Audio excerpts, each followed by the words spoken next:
आजकल तो देखता हूं ना दिमाग खराब होता है। हाँ, लाल कपड़ा पहन लिया, चंदा पर चंदा, और चंदा को परिवार में लगाता है, बेटा में लगाता है, बेटी में लगाता है। एक बेटी का ब्याह किया चंदा करके, रेलवे ड्राइवर, बेटा की इंजीनियरिंग पढ़ा रहा है, बाप लाल कपड़ा झाड़ रहा है। बड़ी फटकारी कि दान का पैसा को, चंदा का पैसा को, सत्संग के पैसा को अगर निजी कार में खर्च करेंगे तो गुरु नानक ने कहा सीधा वो नरक में ही जाएगा। तो आजकल तो सब कुछ हो, भेष हो गया है कमाने के। एक महाकाश्यप भगवान बुद्ध के शिष्य हुए, उनका नाम दूसरा था, नाम भूल रहा हूं। उनकी पत्नी का नाम था कपिलायनी भद्रायनी। कितना धन था उसके पास। उनकी पत्नी के पास 55,000 गाड़ियां सिर्फ स्त्री धन था।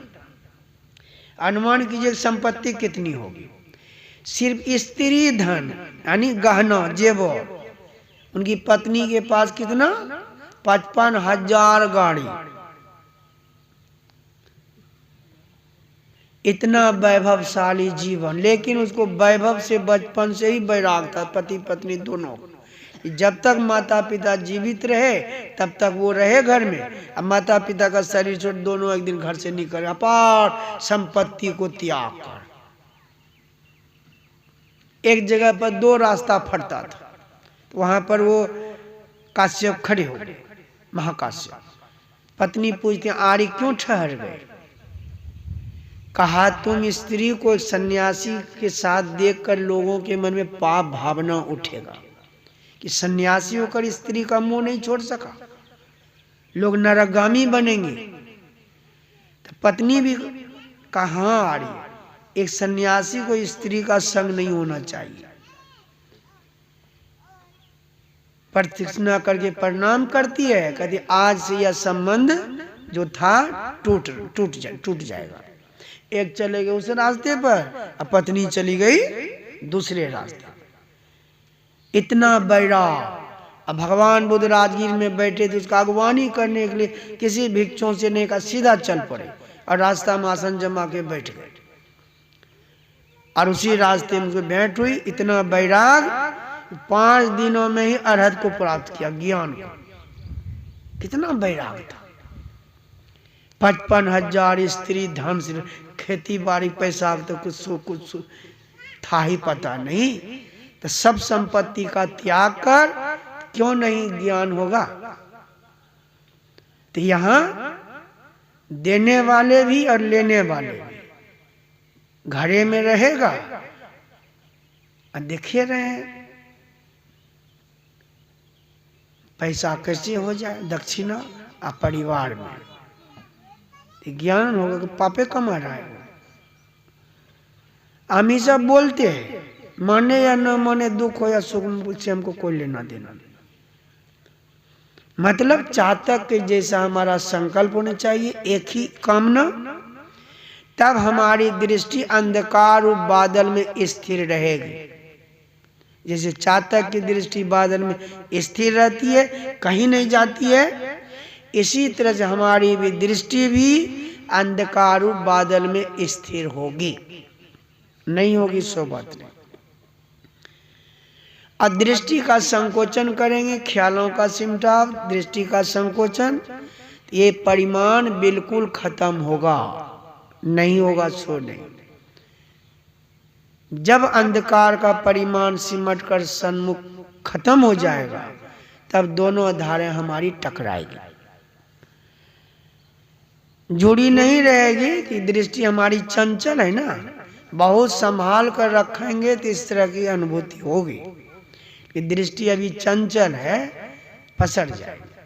तो प्रारंभ में ऐसी अनुभूति साधकों को होगी, छट छट छट छट बिजली छटके। लेकिन अगर हमारी दृष्टि स्थिर हो जाएगी मन सहित, तो स्थिर अनुभूतियां भी होगी। जो शास्त्रों में है, जुगनू का प्रकाश, तारा का प्रकाश, चांद का दर्शन, सूर्य का दर्शन, सब इसी क्रिया से संभव है और संभव नहीं। कठिन तो है लेकिन असंभव नहीं है। और साधन काल में विघ्न भी आता है, इसको अंतराय बोलते हैं। दैहिक, दैविक और भौतिक विघ्न भी आता है। दैविक विघ्न क्या है? साधन में बैठे हैं और आपको लगा पृथ्वी हिल गई, यानी भूकंप आ गया, अब छोड़ छाड़ के भागना चाहेंगे साधन। और जब आँख खोलते हैं देखे कहीं कुछ नहीं, ये सब दैविक विघ्न है। साधन पर बैठे, जोरों के तूफान आंधी आ गई, किसी ने जोरों से प्रहार कर दिया, ये सब दैविक विघ्न है। तो दैविक विघ्न से बचने के लिए संतों ने कहा, गुरु महाराज ने कहा, एक अपने इष्ट पर अपने को पूर्ण समर्पित कर दीजिए। बड़े लोग को साथ में लेकर रास्ता चलेंगे ना तो अपने साइड दे देगा।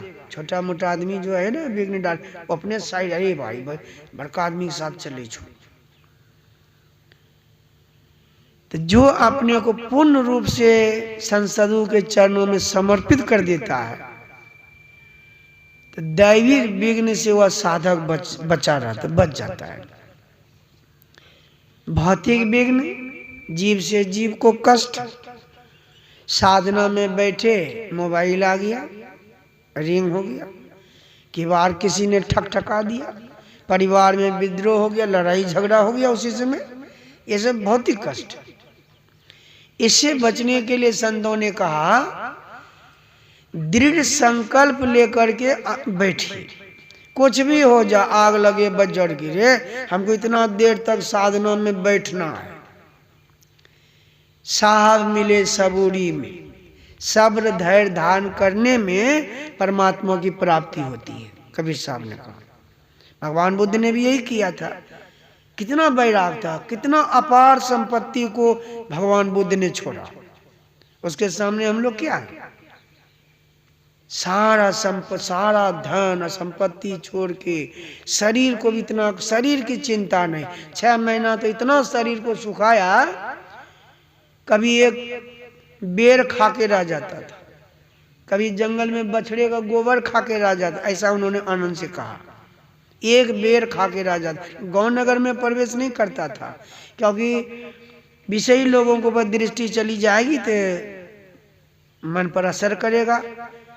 विषयी लोगों का संग, बाबा साहब ने, काल कूट विष से भी विशेष भयंकर होता है, देखने से रंग चढ़ता है।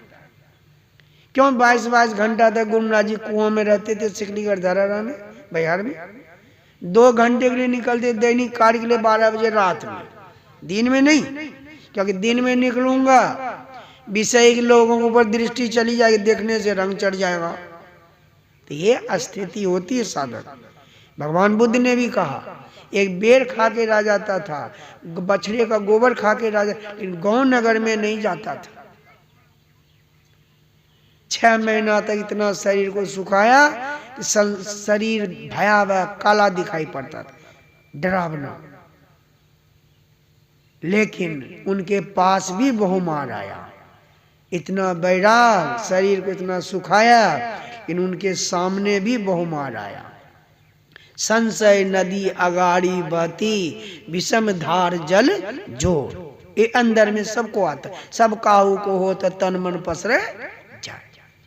क्या करूं, छोड़ दूं?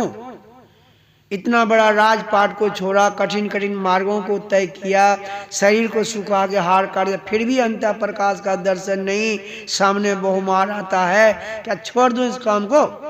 छोड़कर घर चला जाऊंगा, कौन समाज बढ़िया कहेगा? इसलिए इस तरह से संकल्प विकल्प हुआ और अंत में उन्होंने आसन जमाया और दृढ़ प्रतिज्ञा किया, जब तक अंतः प्रकाश का दर्शन नहीं करूंगा इस आसन को मैं बदलूंगा, छोड़ूंगा नहीं। साहब मिले सबूरी में, तब भौतिक विघ्न से हम बच जाएंगे। शारीरिक विघ्न, माथा में दर्द होता है ध्यान करने में, जांग तरता रहता है, ठंडा में दर्द, शरीर भारी, इसके लिए गुरु नानक ने कहा संयम धर्म का पालन, ब्रह्मचर्य का पालन करने से तो शारीरिक विघ्न हमारा दूर होगा। तो ये सब इस तरह से सब करना पड़ता है। यही थोड़ा सा कहा। बोलिए प्रेम से श्री सद्गुरु महाराज की जय।